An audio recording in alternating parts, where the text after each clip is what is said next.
boa tarde, estamos chegando. O programa Gente que Fala está no ar. Eu sou o Mauro Friesman.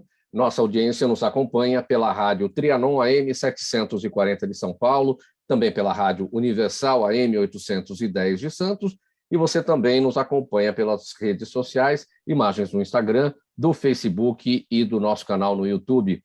Aquele convite diário para você seguir a gente, curtir, compartilhar os nossos conteúdos e nas redes sociais, marcando sempre a hashtag Programa Gente que Fala. Hoje, segunda-feira, iniciando mais uma semana por aqui, com muito empenho, com muita dedicação, para mais uma jornada ao longo desta semana, saúde e alegria para todo mundo. Nosso convidado para essa conversa de hoje no programa Gente que Fala, secretário municipal de Infraestrutura Urbana e Obras aqui da capital, do município de São Paulo, Marcos Monteiro. Marcos Monteiro é engenheiro, professor de estruturas de concreto armado e da pós-graduação em gerenciamento de canteiros da Escola de Engenharia Mauá e também do curso de pós-graduação em estruturas de concreto armado da Universidade Mackenzie. Boa tarde, secretário Marcos Monteiro, muito bem-vindo, obrigado pela presença aqui no programa Gente que Fala. Tudo bem? Tudo bem, Mauro. Obrigado pelo convite ao programa e eu agradeço ao seu público, ao pessoal da Trianon, que está ouvindo a Trianon e a Universal de Santos. Vamos falar sobre o trabalho desenvolvido pela Secretaria Municipal de Infraestrutura Urbana e Obras, que é a responsável, minha gente, pela manutenção e pela execução de uma imensa quantidade de intervenções aqui na capital paulista. Desde o início da atual gestão, a CIURB, que é a sigla para a Secretaria de Infraestrutura Urbana, vem buscando uma série de inovações nas obras e projetos desenvolvidos, seja nos trabalhos de drenagem, na incorporação da sustentabilidade hídrica e elétrica nas edificações públicas ou na modernização dos procedimentos de pontes, de viadutos e túneis da cidade. Secretário Marcos Monteiro, a gente, só pela leitura aqui desse primeiro ponto, a gente já percebe o desafio que a Secretaria de Infraestrutura Urbana tem nas mãos, a enormidade de necessidades que a capital paulista tem nessa área da infraestrutura. Para a nossa audiência entender, como é que surge exatamente a Secretaria de Infraestrutura Urbana, em que momento a capital passou a perceber que era preciso ter uma secretaria para cuidar desses assuntos? Ótimo, Mauro. Bom, eu não tenho claro muito qual é a história aqui da CIURB, mas ela obteve essa denominação, acho que a partir do ano de 2005, e as ações das secretarias elas eram divididas entre a Secretaria de Vias Públicas, antes, a 2005, né? Secretaria de Vias Públicas e a Secretaria de Serviços e Obras, e essas secretarias acabaram se fundindo na CIURB, que é a Secretaria de Infraestrutura Urbana e Obras. Evidentemente, como você falou, são inúmeros desafios, os assuntos que a Secretaria trata são os mais diversos, desde construções novas, até a manutenção dos próprios municipais, que são os edifícios da prefeitura, e daí passando por drenagem, mais recentemente pela manutenção das pontes e dos viadutos. Nós temos aqui algumas metas importantes dentro da Secretaria. A primeira delas é a meta de 14 novos piscinões dentro da gestão. A segunda delas é de 160 intervenções em pontes e viadutos. Só que, além disso, a Secretaria entende que tem o compromisso com a população da cidade de resolver alguns problemas históricos. Entre eles, pontos de alagamento localizados. A gente recebe muito vereador, né, subprefeitos aqui na Secretaria, relatando problemas, às vezes, de 20, 30 anos, e que a gente quer começar a atacar com um programa específico para isso. E também, né, a questão, como eu falei, das manutenções e das novas edificações de outras secretarias, onde a gente tem mantido uma aproximação cada vez maior com as demais secretarias aqui do município, para que a Secretaria de Obras os auxilie nessa missão de oferecer equipamentos melhores para a população. A Secretaria, então, ela tem esses desafios grandes. Quando o prefeito Bruno Covas me fez o convite, lá entre o Natal e o Ano Novo, colocou muito claro, né, que a Secretaria tinha que promover entregas para a população essa era a grande meta, e isso tinha que ser feito através de bons projetos de engenharia, e é esse caminho que a gente tem trilhado aqui nesses 8 meses já, né, praticamente, de gestão. O senhor destacou, secretário Marcos Monteiro, sobre a necessidade de novas edificações, de manutenção daquilo que já existe. O que é exatamente a prioridade? A gente sempre fica na expectativa de uma obra nova. São Paulo sempre precisa de uma nova obra, mas a gente também tem a necessidade da manutenção, ou seja, da zeladoria daquilo que está aí e que o tempo acaba estragando pelo uso natural, evidentemente, né? O que é prioridade? Bom, a gente brinca aqui na secretaria que quando tudo é prioridade, nada é prioridade. Nada é feito. Porque, então, o que a gente tem buscado, né, nesses 6 meses, a primeira ação aqui dentro da secretaria é: gente, continuem trabalhando, né? Não fiquem esperando pela orientação do novo secretário. E quem está chegando tem que pegar, tem que conhecer a estrutura, tem que conhecer as ações, e demora um tempo até você conseguir caminhar, né, e conhecer as ações e começar a priorizar as ações. Então, nesse sentido, o que a gente pediu foi: continuem com as ações. A gente entende que a secretaria vem caminhando já numa boa direção, e a partir de agora, evidentemente, cada gestor ele acaba priorizando as ações de acordo com o que conhece, com as necessidades que enxerga. Como eu estava falando, 2 das ações principais que estão dentro do plano de metas da cidade, eu não sei se todos têm conhecimento, mas foi feito um plano de metas para a cidade, são os compromissos da gestão com a cidade, são 77 metas. Na verdade, originalmente eram 75 metas, depois de várias audiências públicas com as subprefeituras e com sugestões da população, foram inseridas 2 novas metas e detalhadas, né? As 75 metas restantes foram melhor detalhadas, e hoje a gente tem esse plano de 77 metas. Dentro da secretaria, o que a gente está falando de novas obras, são 14 novos piscinões, que, na verdade, a gente hoje está trabalhando aqui na secretaria com 26, com a perspectiva de 26 novos piscinões, dentro do nosso planejamento, dentro das obras que estão em andamento, para que a gente, com certeza, né, com 100% de certeza, entregue os 14 e deixe novos projetos e novas obras para gestões posteriores. E a outra meta que está dentro do plano de metas é a dessas 160 intervenções em pontes e viadutos, que depois eu posso detalhar um pouquinho. A gente tem um tempo bastante generoso para conversar, né? Então, a gente pode falar um pouco desse programa de pontes de viadutos, como surgiu. Então, se você falar em termos de prioridades de gestão, as 2 grandes prioridades da secretaria são essas. Mas a gente entende que oferecer para a cidade melhores equipamentos, uma melhor condição de vida, acaba se tornando a grande prioridade. Então, nós temos feito um trabalho conjunto com as demais secretarias, no sentido de justamente levantar quais são essas prioridades. A gente já está com parcerias bastante desenvolvidas, principalmente com a Secretaria de Saúde, com a Secretaria de Educação, onde, prioritariamente, nós estamos buscando. A gente tem tido notícias de algumas escolas que estão precisando de manutenções urgentes. Nós já estamos trabalhando em cima dessas necessidades de manutenções, bem como as obras de saúde, né? Nós estamos aí num período ainda de quarentena, então a gente está terminando algumas unidades e começando manutenções de outras unidades da saúde. Já a gente fala um pouquinho mais sobre essa transversalidade de secretarias, aquelas secretarias que precisam trabalhar em conjunto com a sua Secretaria de Infraestrutura e Obras para os projetos acontecerem. Vamos falar um pouquinho do secretário Marcos Monteiro, do secretário municipal de Infraestrutura Urbana e Obras de São Paulo. Eu destaquei aqui na abertura o seu currículo, um currículo robusto. O senhor é engenheiro, certamente com atuação importante aí na iniciativa privada, veio para a iniciativa pública a convite do ex-prefeito Bruno Covas. O que o senhor sentiu quando passou da iniciativa privada para o poder público?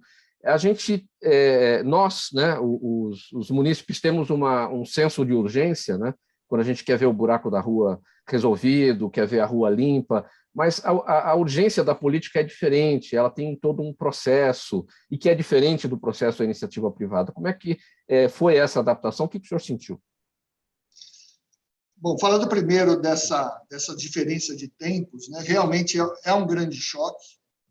Eu tenho, né, tinha a minha empresa lá de projetos, de estruturas, e quando você está na tua empresa, as decisões são suas, você decide, você colhe diretamente as consequências. Quando a gente vem para a gestão pública, as decisões passam a não ser só suas e dependem de uma série de fatores, e a gente entende, né, muito claramente as ações que a gente tem junto ao Tribunal de Contas, tanto do município, às vezes Tribunal de Contas da União. Então, nós temos uma gestão da Controladoria Geral do município.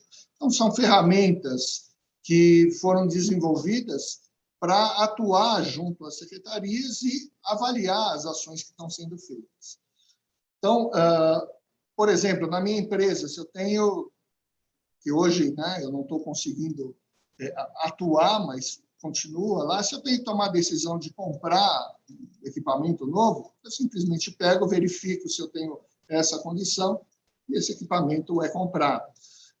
Quando a gente vem para a gestão pública, a gente tem que passar por todo um processo de avaliação de necessidade, de licitação, né? Às vezes, essas licitações são questionadas. Quando questionadas, às vezes, pelas empresas que estão participando da licitação, existe todo um trâmite, todo um processo de resposta a esses questionamentos. Então, você demora, às vezes, para fechar a gente tem licitações de projeto, licitações de obra, os processos de licitação, às vezes, demoram 4, 5 meses, né, dentro desse processo normal.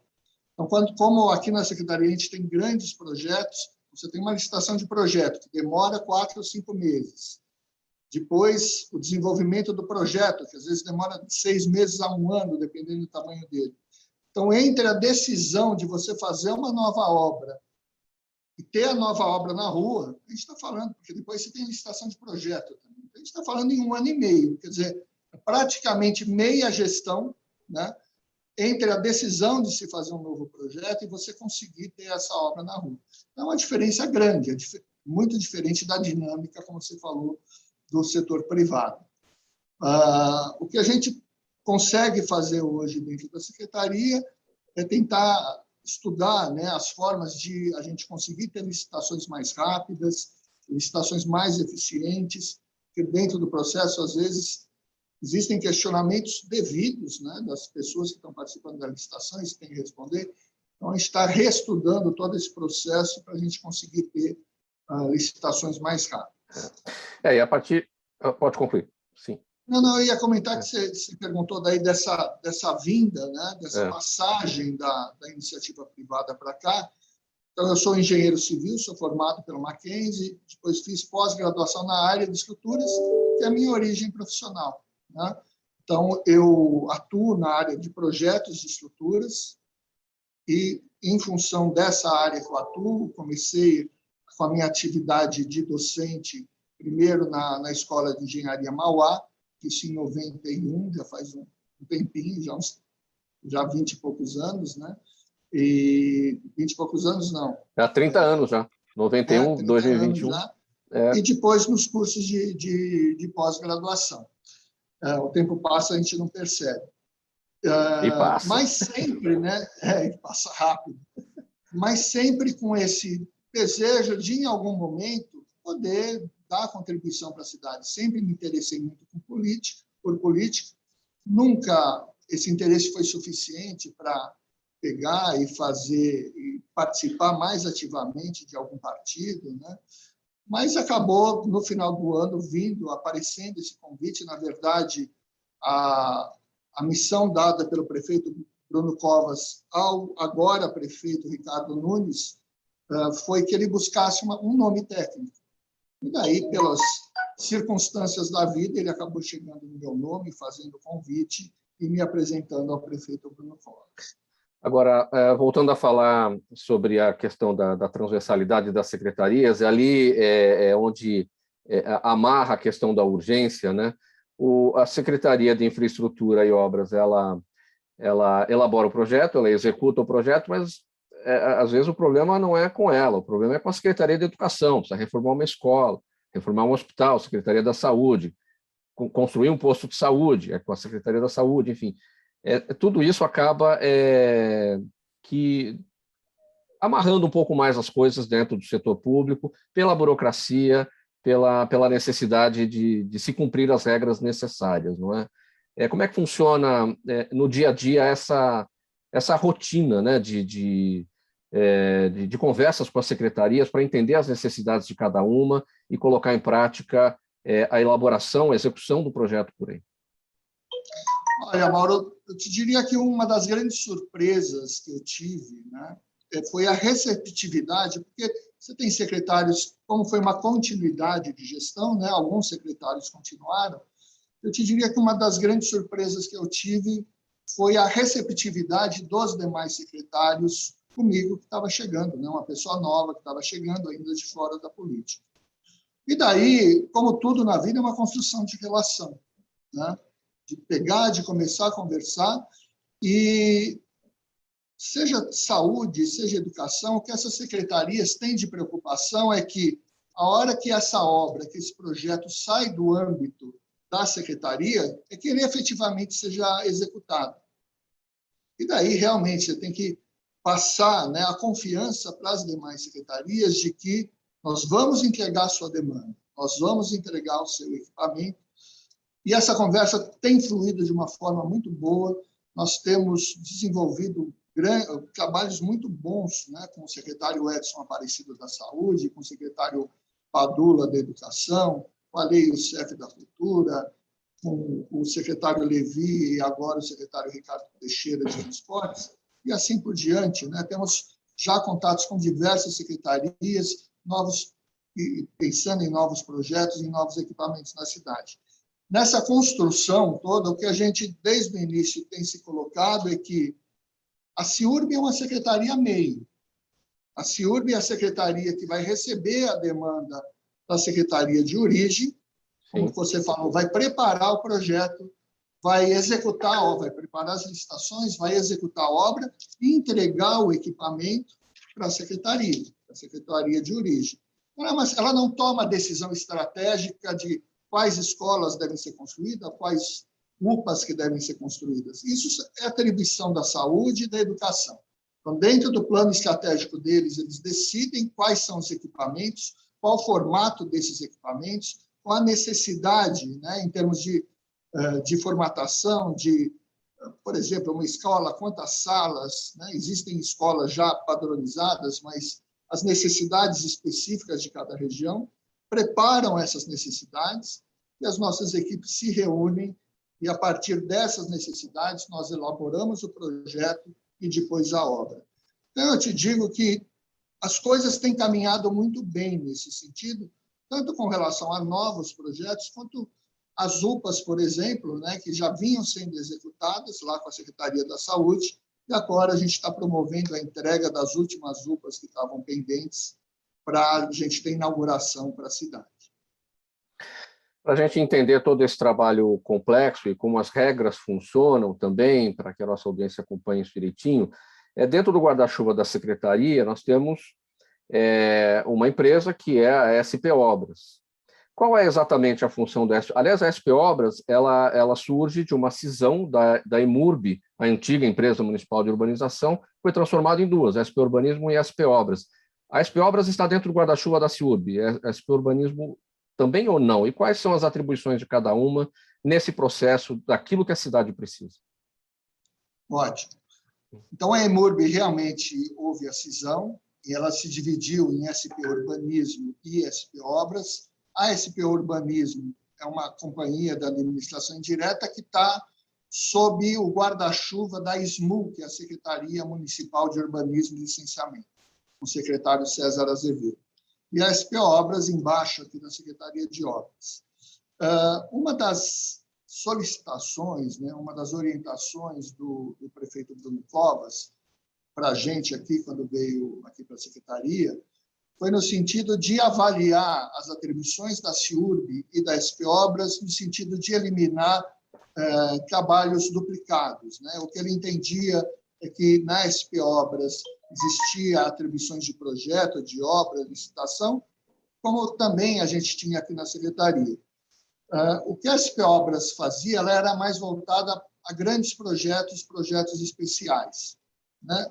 E chegando aqui, analisando a estrutura tanto da Secretaria quanto da SP Obras, a gente entendeu que realmente a gente poderia otimizar, né, no sentido de racionalizar o trabalho e dar para a SP Obras o foco para o qual ela foi criada, que é ser uma empresa gerenciadora e fiscalizadora de obras. E, com isso, a gente fez um redesenho aqui na CIURB, na SP Obras. Então, hoje, a CIURB predominantemente cuida das licitações e dos projetos, e ela fica com algumas atribuições muito específicas de obra, que são as obras de manutenção, as obras do que a gente está chamando de PRAR, que é o Programa de Redução de Áreas de Risco, e as obras de manutenção do PRAR e as obras emergenciais da cidade, né? São as demandas emergenciais que surgem. E as obras de novos próprios municipais, novos equipamentos municipais, as obras de manutenção de pontes e viadutos, obras de operações urbanas e obras de drenagem, hoje vão ficar sob o guarda-chuva da SP Obras. Então, a SP Obras é uma empresa que gerencia e fiscaliza hoje as grandes obras do município. Ela tem esse foco. Você acompanha o programa Gente que Fala, edição de segunda-feira. Hoje estamos conversando com o secretário Marcos Monteiro, secretário de Infraestrutura, secretário municipal de Infraestrutura Urbana e Obras aqui do município de São Paulo, da capital, ele contando aqui para a gente como é que funciona todo o trabalho da secretaria.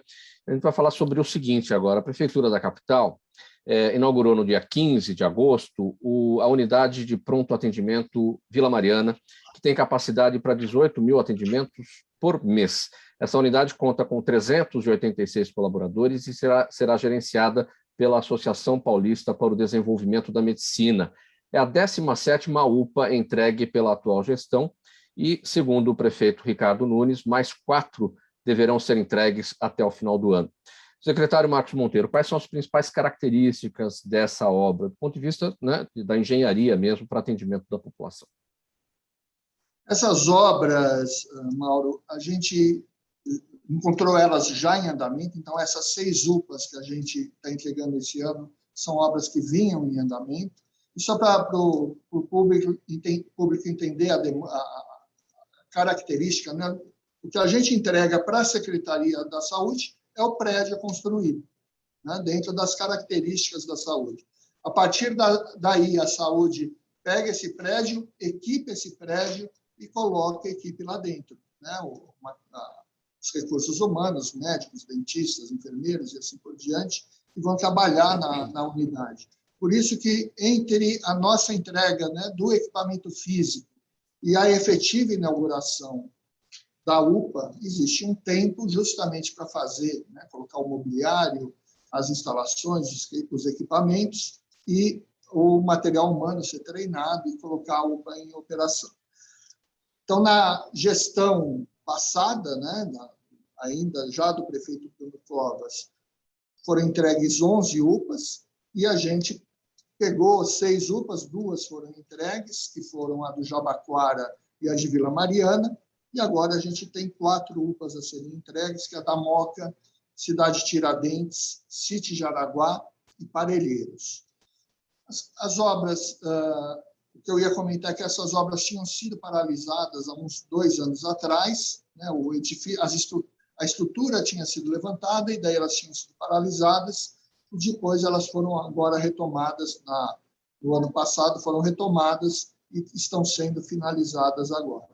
As principais características da obra são espaços padrão, quer dizer, quem vai numa UPA vai ver que, se for em outra UPA, vai ver que os espaços são muito semelhantes, porque são projetos padrão. Elas contam com todo atendimento médico, até de pequena cirurgia, odontológico, para adultos, para crianças, então são equipamentos bem completos e importantes para a cidade. Tem, inclusive, leitos de UTI dentro da UPA, elas foram até importantes agora nesse período de pandemia, onde se deixou como foco os hospitais para o atendimento de Covid, né? Os outros atendimentos acabaram sendo centralizados nas UPAs. O objetivo grande da UPA, daí o secretário Edson Aparecido tem muito mais o que falar do que eu, mas o objetivo da UPA é conseguir tirar parte do público que às vezes tem que ser atendido no hospital e ir para a UPA, né, que o atendimento são unidades menores, um atendimento mais humanizado, mais próximo da população. Sim, especialmente nesse momento em que os hospitais estão voltados para o atendimento à Covid. Exatamente, exatamente. E daí, assim, em termos da construção civil da UPA, era uma obra bastante convencional, mas que a gente já tem inserido, né, no projeto da UPA, são equipamentos de sustentabilidade. Então, placas de energia solar para alimentação da UPA, às vezes não para toda a necessidade de energia que a UPA tem, mas suprindo grande parte da energia, água de reuso. Então, ações de sustentabilidade, a cidade de São Paulo e nós aqui da Secretaria estamos com esse foco bastante voltado para ações de sustentabilidade, não só para reduzir, né, o custeio desses equipamentos, mas também para a gente gerar, né, aí umas ações sustentáveis aqui para a cidade. Secretário Marcos Monteiro, do ponto de vista da engenharia, o que é mais desafiador, o que é mais complicado é fazer uma adaptação necessária aos tempos atuais, dentro de uma UPA, por exemplo, num prédio antigo, que já tem muitas décadas, enfim, ou construir um prédio novo, se apropriando de toda a tecnologia da própria construção civil, da própria engenharia. Eu te diria, eu acho que você perguntar para qualquer engenheiro, 9 ou 10 entre 10 vão te falar que preferem fazer uma obra nova, né? Essas obras de manutenção e de reforma são obras desafiadoras, porque você mexe com uma edificação que você não conhece, né?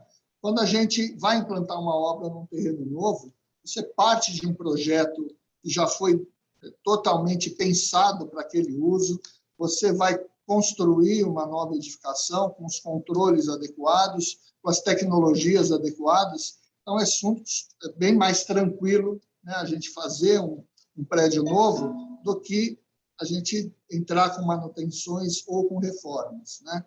Nas manutenções, às vezes a gente pega alguma construção muito deteriorada, né?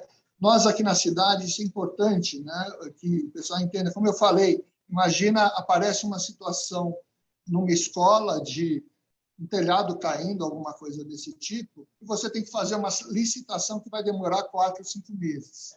Então, é bastante complicado. E a gente tem um instrumento na cidade que ele não estava em vigor e agora a gente está reconstruindo e hoje ele está em licitação para que a gente passe até essa possibilidade, que chama Ata de Próprios, onde a gente elenca uma série de serviços, né, de manutenções, de telhado, de alvenarias, de pintura e assim por diante, e a gente quantifica das várias secretarias as necessidades, coloca tudo isso numa lista de ações a serem feitas e faz a licitação, né? É essa licitação que está em andamento, e essa licitação é dividida pelas várias regiões da prefeitura.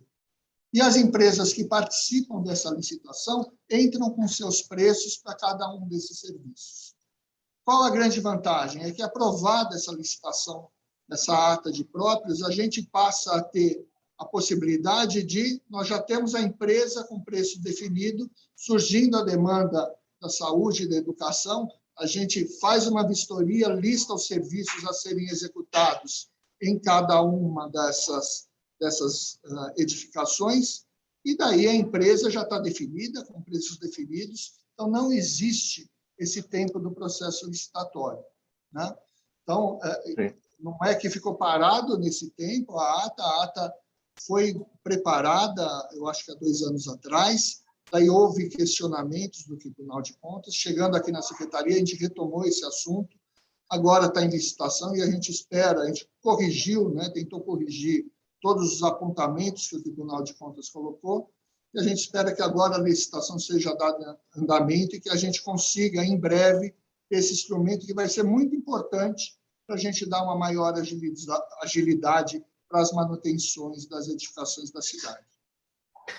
Você acompanha a nossa entrevista com o secretário municipal de Infraestrutura Urbana e Obras aqui da capital paulista, Marcos Monteiro, no programa Gente que Fala desta segunda-feira, pela rádio Trianon AM 740 São Paulo, Universal AM 810 Santos e também pelas redes sociais. A gente vai para o intervalo. Na volta, a gente vai falar sobre um programa importantíssimo aqui para a capital, que é o programa de recuperação e manutenção de pontes e viadutos. Já já, o secretário Marcos Monteiro destrincha esse assunto para a gente. Até já.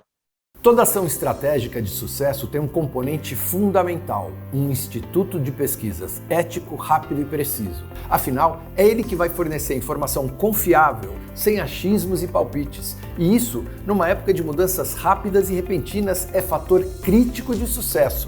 A Orbis é um instituto de pesquisas que une precisão e confiabilidade estatística com a mais alta tecnologia de pesquisas do mercado. Tem inteligência artificial, robótica, big data, entre outros recursos, para que você tenha uma informação correta, confiável, com o menor custo e no menor tempo possível. Na sua próxima ação, seja ela corporativa ou política, comece pela Orbis, porque com a informação correta você vai mais longe, mais rápido e com mais segurança. De volta com o programa Gente que Fala, edição de segunda-feira, trazendo hoje o secretário de Infraestrutura Urbana e Obras do município de São Paulo, o secretário Marcos Monteiro, conversando com a gente hoje sobre as obras importantes e necessárias, esclarecendo todas essas informações aqui para a gente. Você está na Rádio Trianon, AM 740 São Paulo, Universal AM 810 Santos e também pelas redes sociais. Bom, secretário Marcos Monteiro, temos o programa de recuperação de pontes e viadutos da cidade, e a Prefeitura, por meio da sua Secretaria de Infraestrutura e Obras, vem realizando uma série de intervenções para garantir a segurança, o conforto de todo mundo, motoristas e pedestres. Vamos falar primeiro sobre o viaduto Gazeta do Ipiranga. Teve lá um trabalho de troca de juntas, é isso? Concluído ou não? Sim, do Gazeta Ipiranga concluído. Só para explicar, se me permitir, Mauro, explicar um pouquinho a origem do programa, né? As nossas pontes, viadutos da cidade, elas têm aí idade avançada, 50, 60 anos, e a gente, né, que é usuário dessas estruturas, a gente considera, não só dessas, mas como edificações, a gente imagina que as estruturas, em geral, são eternas, né? A gente pega, que a gente usa, diferente de um carro que a gente sabe que tem que fazer manutenção preventiva, manutenção, né, a cada ano, pegar, levar na concessionária.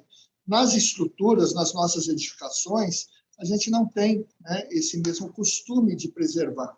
Então, nós temos um parque enorme, né, de mais de 400 obras de arte, que a gente chama. Até outro dia foi bem interessante, numa reunião, não lembro se foi na Secretaria de Cultura, mas que falaram, não, os viadutos são cicatrizes na cidade, né? Eu falei, poxa, não fala assim para coração do engenheiro ficar sensibilizado, porque a gente chama isso de obra de arte, né? Ponte, viaduto, a gente chama de obra de arte, e o pessoal encara como cicatrizes, né? Mas, então, a sensibilidade de engenheiro é um pouquinho diferente, né, do público normal, mas o que importa é que são obras que foram executadas há muito tempo. Imagine, então, o elevado João Goulart, né, o tamanho daquela cicatriz. O minhocão. Sim, sem dúvida. Vamos lá. Pode seguir. E daí, né, o meio técnico, há muito tempo, vinha alertando a Prefeitura, os órgãos públicos, da necessidade que essas obras teriam de passar por manutenções preventivas, por manutenções rotineiras. E daí a gente sabe, né, o dinheiro é limitado e, em geral, a gestão pública está sempre preocupada em oferecer novos equipamentos, de oferecer novas obras e, nem tanto, em fazer a manutenção. Com aquele acidente do viaduto que a gente está ali da Marginal Pinheiros, né, em que apareceu um dente entre as pistas do viaduto, se criou, e ali ficou muito clara a necessidade que a cidade de São Paulo tinha de começar a fazer um programa para manutenção, né, de vistorias visuais, depois de vistorias que a gente chama de especiais, para recuperar esse patrimônio da cidade. Porque esses pontos e viadutos são patrimônios da cidade, né? Tem muito dinheiro que foi investido, que prestam um serviço muito importante para a população. A gente vê, quando acontece um acidente numa ponte, num viaduto, que ela tem que entrar em manutenção, o congestionamento que isso causa, né? Então, são equipamentos que a gente tem que manter para evitar que a hora que a gente tenha que intervir, tenha que realmente fechar a estrutura e daí causar esses transtornos para a cidade. Então, a partir daquele acidente, foi estruturado todo um programa de vistoria em pontes e viadutos da cidade. Então, isso começou há 2 anos atrás. Esse programa, num primeiro momento, fez vistorias em 20 pontes e viadutos que se entendia como as emergenciais para a cidade, e isso começou a gerar necessidade de obras ou de reforço ou de trocas de junta nas várias estruturas. Então, hoje, esse programa está em andamento. Aqui, internamente, na verdade, esse é um programa que fica sob a SP Obras. Então, lá na SP Obras existe uma equipe que exclusivamente cuida desse programa, da manutenção de pontes e viadutos. Equipes internas realizam o que a gente chama de vistorias visuais nas pontes e viadutos. Tem um programa de vistoria visual, onde eles observam, né? Daí, como eu falei, é visual, então não existe ensaios que são feitos, nada, é o aspecto externo e de funcionamento daquela estrutura, e a partir dessas vistorias visuais se prioriza quais estruturas devem entrar em vistorias que a gente chama de especiais, onde a gente faz uma licitação, contrata empresas especializadas em patologias de estruturas. Daí sim, essas empresas fazem investigações mais aprofundadas nessas estruturas e geram relatórios das intervenções que devem ser feitas. Voltando para o Gazeta do Ipiranga, ela é uma estrutura que deve sim passar por uma intervenção um pouco mais profunda, no sentido de recuperação, né, da estrutura em si, mas que ela estava com uma situação de junta na estrutura bastante grave, né? Então, juntas, a gente, quando anda ali no viaduto, anda na ponte, a gente sente aquele soquinho no pneu do carro, né, que faz aquele barulhinho de tempos em tempos. Aquelas são as juntas de dilatação das estruturas. Elas são feitas de forma proposital, né? Elas são concretadas, né? O concreto ali são partes separadas. Então, eu tenho vários trechos de estrutura. Isso é feito de maneira proposital para que a estrutura possa se movimentar. Evidentemente, a gente não enxerga, mas com o calor, com o resfriamento durante a noite, a estrutura se movimenta. E com o peso, né? Com o peso dos veículos. Também, né? Então, a estrutura se movimenta com peso, mas ela tem essa movimentação natural com a variação de temperatura. Para a gente reduzir os esforços nessa estrutura, são criadas essas juntas de dilatação, onde a gente coloca materiais flexíveis para absorver essa movimentação, mas esse material flexível colocado nas juntas, eles têm um prazo de validade, né? No T5, aquele que a gente viu é que a movimentação foi tão grande que acabou causando aquele acidente, né? Era uma movimentação que não era tão simples. É lógico que depois que aconteceu e que se buscaram as causas, começou a ficar claro que, poxa, aqui realmente a gente tinha um problema, né, de movimentação de junta. Mas depois que o problema ocorreu, né, que talvez, ainda se houvesse vistoria, talvez não fosse tão fácil detectar aquele problema naquele ponto. Mas teve o lado bom, o principal é que não houve vítimas naquele acidente, e depois que ele alertou o poder público para essa necessidade. Então, lá no Gazeta de Ipiranga, como eu falei, ela vai precisar passar essa estrutura por uma intervenção maior, mas em função dessa abertura de junta, que estava muito grande, né, ali, eu acho que enfiava uma mão, né, ali na junta, foi feita toda a recuperação dessa junta para aguardar aí essa recuperação maior que vai ter que passar pelo processo de licitação, tudo como eu falei. Secretário Marcos Monteiro, então nós temos o viaduto Gazeta do Ipiranga com o trabalho concluído, o viaduto Pires do Rio, na Zona Leste, também com o trabalho concluído, o viaduto importantíssimo, o Bresser, né, que é aquele que faz a ligação entre a Moca e o Brás, na Zona Leste ou no centro, né, muitos tratam ali como centro, é importantíssimo aquele ponto, isso está em execução ainda, e temos as... Pode falar. Não, eu ia falar que o Bresser, na verdade, começou agora. O Bresser, sim, vai passar por um reforço maior, uma recuperação maior da estrutura.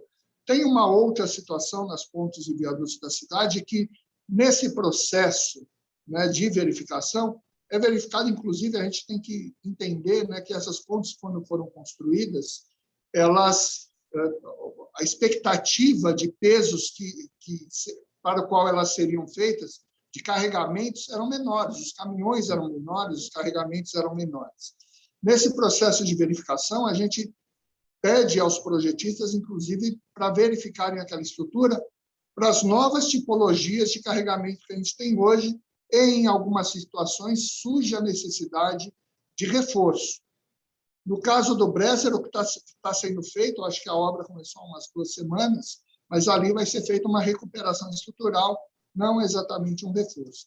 Porque a gente tem a situação que todos conhecem na cidade, né, dos caminhões não respeitarem o gabarito de altura, ou entalarem, ou passarem e arrancarem, né, o comprimento de concreto, e daí a gente tem que recuperar para não acelerar o prejuízo aí para a estrutura. Esse ponto que eu queria chegar, caminhões que não respeitam o gabarito de altura, e aí a gente vai falar então das pontes, essas pontes sobre os 2 rios, os rios Tietê e Pinheiros. Tem uma obra em execução na Ponte do Limão e ela passou por uma manutenção não faz muitos anos, está passando normalmente por manutenção e é efeito disso, caminhões com altura elevada que batem ali. Existe alguma solução de engenharia? Porque se você rebaixar a pista, você vai criar ali um problema de uma piscina e vai agravar o problema da enchente, né? Existe alguma solução de engenharia para que essa altura seja aumentada e os caminhões que, né, geralmente batem ali naquela estrutura não batam mais? Não? É possível? Veja o seguinte, engenharia a gente fala que tudo é possível. É uma questão de tempo e de custo, né? Eu te diria que, pelo menos imediatamente, nós não estamos trabalhando com essa possibilidade. O que você falou está totalmente correto, né? Nós não podemos simplesmente rebaixar a via, porque você vai criar pontos de alagamento, então você vai resolver um problema, mas vai criar um outro problema.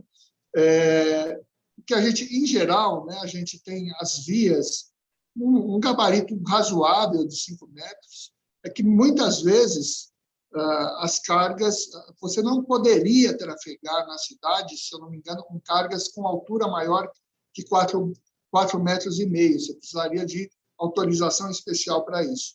O problema é que, muitas vezes, isso não é respeitado. As transportadoras têm, né, os gabaritos para qual foram feitas as pontes, elas conseguem traçar a rota desses caminhões. Algum problema com a conexão do nosso secretário municipal de Infraestrutura e Obras do município de São Paulo? Acho que agora a conexão refeita. Tudo bem, secretário? Está nos ouvindo? Está nos vendo? Pode seguir, pode concluir. Teve um momento aí deu uma travada. Vamos lá. Eu não sei em que ponto que a gente parou, mas eu estava falando justamente da questão... Das transportadoras que têm os gabaritos, né? Era nesse ponto que eu estava. Exatamente. Né? Dos gabaritos, elas têm as rotas que podem ser seguidas, e a gente começou a atuar bastante forte no sentido de que essas limitações sejam respeitadas. A gente vem estudando internamente a secretaria também avisos, né? Muitas pessoas falam, não, tem aquele esporte de sacrifício que segura um caminhão, né? Não sei se vocês já viram, estruturas metálicas a gente tem na entrada dos túneis para segurar o caminhão. Mas é uma situação que nos preocupa muito, porque na queda de uma estrutura desse tipo, um caminhão com mais velocidade, pode haver a queda, e se tiver com um veículo passando do lado, a gente vai pode causar um ter acidente grave. Um acidente bastante grave. A gente tem trabalhado mais no sentido de sinalização, vendo experiências de fora, o que existe, mas eu te diria que a grande solução desse problema é a conscientização dos motoristas, das transportadoras, para respeitarem esses gabaritos. Temos o nosso cartão postal de São Paulo, um deles, né, que é a Ponte Estaiada, na marginal do Rio Pinheiros, a Ponte Otávio Frias de Oliveira, já tem 16 anos aquela ponte, é um trabalho totalmente diferente, né, das outras pontes das marginais, ela é por cabos, né, daí o nome Estaiada, é um olhar diferente para ela, né, secretário? Assim, ali a gente tem esses cabos, né, a gente chama que são cabos ativos, porque eles efetivamente seguram ali a ponte, e eles têm que passar por verificações rotineiras para ver se eles mantêm, né, as condições de funcionamento da forma que foi projetada. Então, quem teve acesso às nossas redes sociais, da CIURB, da SP Obras, quem nunca entrou, convido, né, o seu público para entrar nas nossas redes sociais, mas vai lá ver um trabalho de engenheiros que são alpinistas também. Então, que pegaram, que desceram ali, né, no ponte que segura ali, no ponto que segura os estais, que são esses cabos, né, para verificar as condições da estrutura, para ver se está tudo funcionando de maneira adequada. E aí tem a irmã menor, né, a Ponte Estaiadinha, já do outro lado, essa ponte é na marginal do Tietê, Ponte Orestes Quercia, se não me engano, né? Aquela está também sob o olhar de vocês? Sim, todas as pontes da cidade estão sob esse programa da SP Obras. É uma estrutura mais recente, ela ainda não passou por essa vistoria especial, mas todas as pontes da cidade, sejam as maiores, sejam as menores, elas vão passar por esse processo de vistoria visual e de vistoria especial e por essas obras de manutenção que a gente comentou. Agora, um outro assunto, eu não sei se o senhor tem conhecimento, afinal faz parte de outra gestão. Existe um projeto vários projetos já surgiram em relação ao Minhocão, o elevado João Goulart, antigo elevado Costa e Silva, né? Derruba, não derruba, faz um parque, enfim.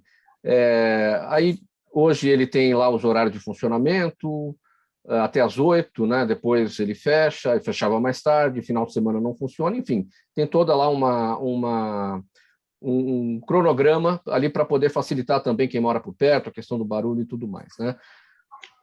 Existe um projeto de derrubada dele e uma alternativa para isso seria a criação de uma avenida entre a Barra Funda e o Brás, enterrando a linha do trem que ali existe, só que é um projeto caríssimo, né? Porque você vai enterrar o trem, você vai criar uma avenida e vai derrubar o elevado também, né?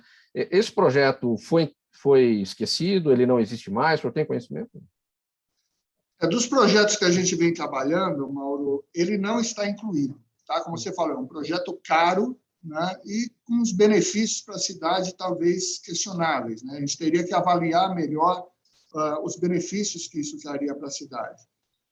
Hoje, o que a gente vem trabalhando aqui no âmbito da Secretaria são intervenções ali do que está se chamando de Parque Minhocão, né? Quer dizer, a gente terminou todo um trabalho de alteamento dos gradis para oferecer mais segurança para os usuários.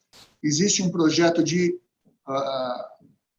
adicionar acessos ao longo do Minhocão para também facilitar o trânsito das pessoas. Então, essas são ações que a gente vem trabalhando hoje com relação ao Minhocão. Eu posso te dizer, pelo menos, dentro do planejamento da Secretaria, dentro das obras que a gente está trabalhando, a gente não está estudando essa questão de eventual derrubada no marco do Minhocão e dessa nova obra que você comentou. Eu quis trazer esse questionamento porque é um projeto que foi bastante falado. Essa avenida seria, de fato, a alternativa para a derrubada do Minhocão? Porque todo mundo pergunta, mas você derruba o Minhocão, como é que você faz? O trânsito já é parado embaixo e em cima, então teria que ter essa alternativa dessa avenida. Mas, enfim, é um projeto bastante caro por conta da necessidade de você colocar o trem ali de forma subterrânea. Nós vamos falar de um outro assunto, o secretário Marcos Monteiro, o Centro de Gerenciamento de Emergências, o CGE, órgão da Prefeitura da capital, responsável pelo monitoramento das condições meteorológicas na capital. Ele é espelhado em modelos preventivos existentes em outras metrópoles mundiais. Foi criado em 1999, após aquela inundação de grande proporção lá no túnel do Anhangabaú. Aquelas imagens a gente até hoje tem aqui de forma bem marcante. Qual é a relação do CGE com o programa, com os programas, né, desenvolvidos pela Secretaria de Infraestrutura e Obras?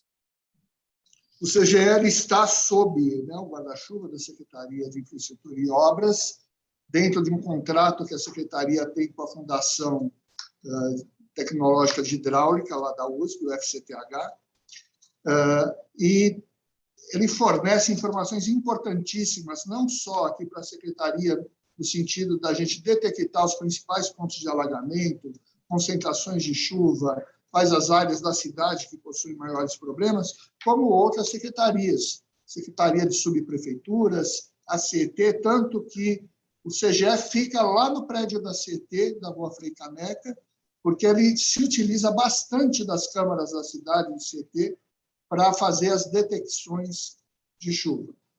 Além disso, né, a gente tem os radares meteorológicos que subsidiam aí as informações que o CGE passa, né, passa para a cidade, para as emissoras de TV, para as rádios, e subsidia de informações bastante assertivas, né? O índice de acerto do CGE é bastante grande, é uma equipe bastante competente. Lá temos o diretor, o Hassan, o Adilson Nazário, que é conhecido de grande parte aí da população de São Paulo. A gente, já se preocupa agora com a aproximação da primavera e depois do verão, a questão das chuvas. A Prefeitura já iniciou aí o trabalho de prevenção das enchentes. Aquela pergunta que todo paulistano faz, secretário Marcos Monteiro: São Paulo um dia não terá mais enchentes? E como é que funciona esse trabalho de prevenção que a Prefeitura inicia agora? A prevenção.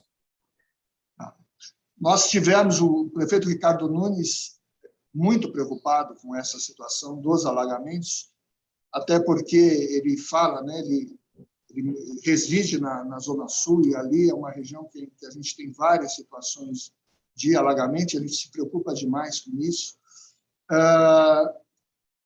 Numa reunião que nós tivemos com ele, ele fez a mesma pergunta que você fez: nós vamos ter alagamentos na cidade, né, nessa chuva? E uma cidade dinâmica como São Paulo, e do tamanho de São Paulo, por mais que a gente cuide dos córregos, dos bueiros, faça limpeza, como a gente faz aqui, faça reservatórios, faça novas drenagens, né, nos córregos da cidade, problemas novos aparecem. A gente é quase como enxugar gelo, né? Você arruma de um lado, o problema aparece do outro.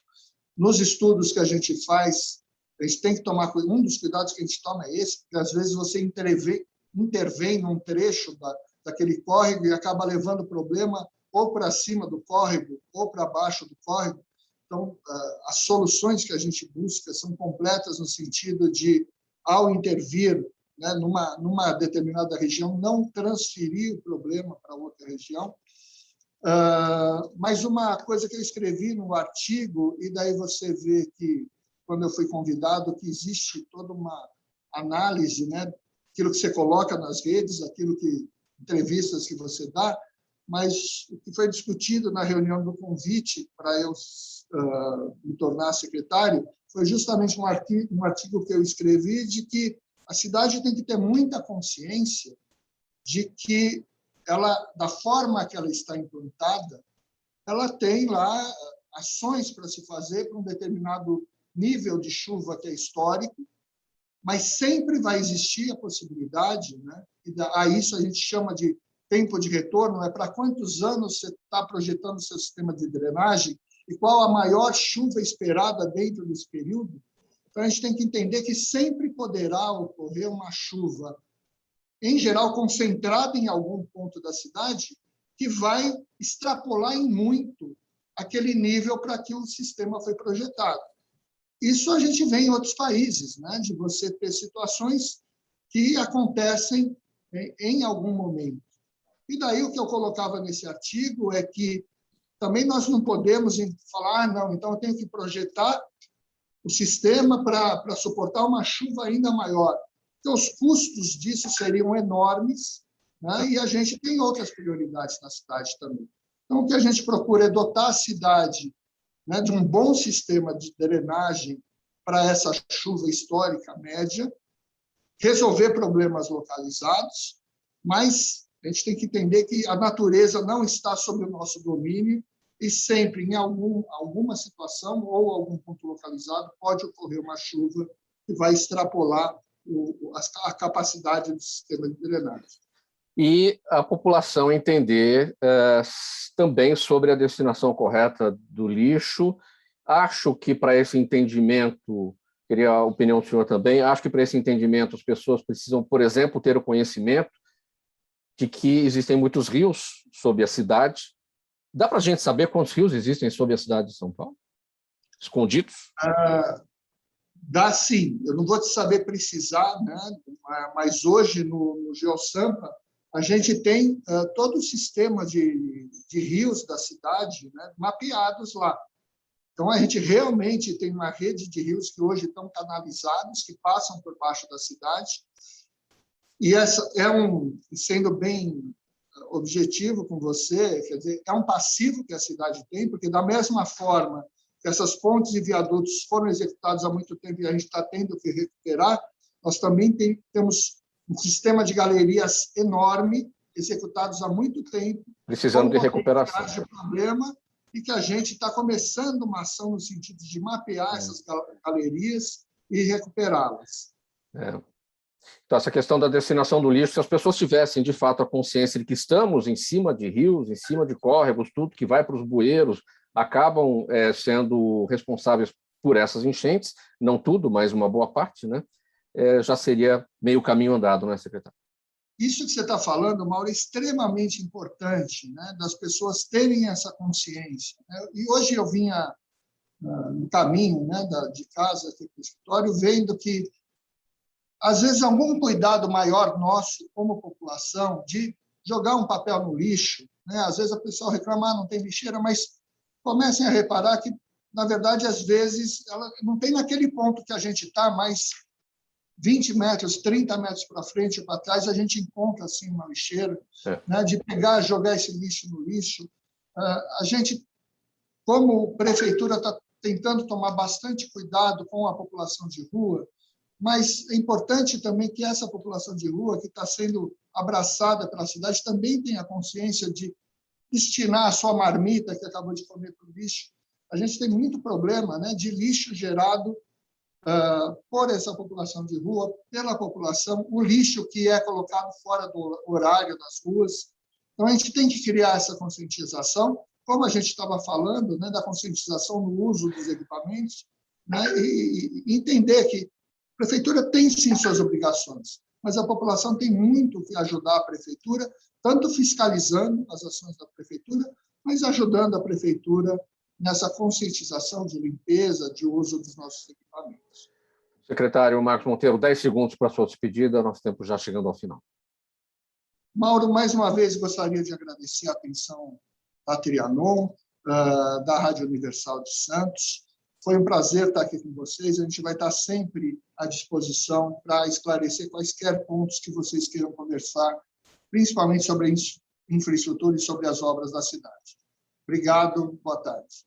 O agradecimento ao secretário de Infraestrutura Urbana e Obras do município de São Paulo, Marcos Monteiro, participando com a gente dessa edição de segunda-feira do programa Gente que Fala, trazendo as informações sobre o trabalho desenvolvido pela secretaria aqui, em prol do munícipe, em prol dos moradores da cidade de São Paulo. Agradecimento, então, secretário, em nome da equipe do programa Gente que Fala.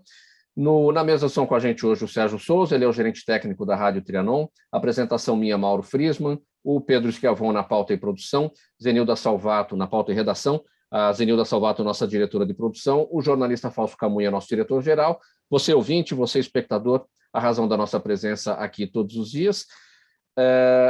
Aqui na sequência agora da programação da Trianon, o Dermeval Pereira com o programa Sociedade em Foco, depois o André Lúcio Nicoli com o programa André e Você. Antes de tudo isso, a repórter Débora Mendonça trazendo as informações do trânsito agora na capital. Obrigado pela audiência, gente. Até amanhã. dia do feriado da Independência, 7 de setembro. Tchau, tchau.